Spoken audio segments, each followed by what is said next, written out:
since you've started using HappyNeuron Pro, and I know you use paper assessments as well, or paper activities as well, what's one thing that you've noticed since you've added a digital program to your practice?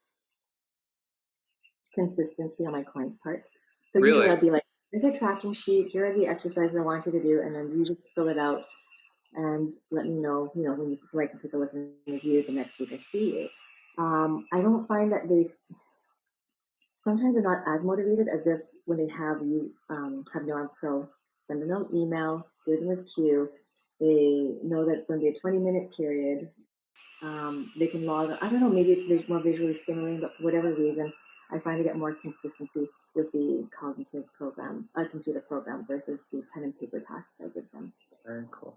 And what aspects of HappyNeuron Pro do you like and do your clients like? Mm. For me, it makes my life easier when I can open up a computer and take a look at their progress, see how much time they've been on, are they spending on, is it daily, what is their progress like, how are they advancing, which exercises are they having difficulty. I can actually go in and take a look at myself. I love that. That's been really helpful for me. And then I can go back with them and go to review some strategies for it.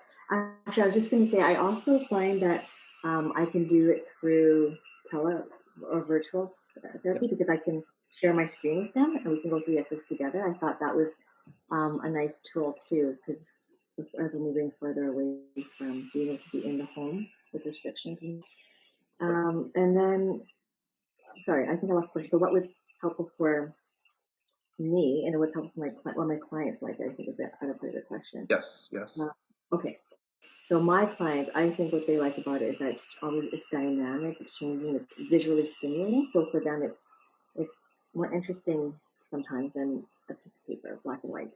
Mm. Um, so I think that's why they like it. It's variable, it changes, and it's fun. It's a bit more fun.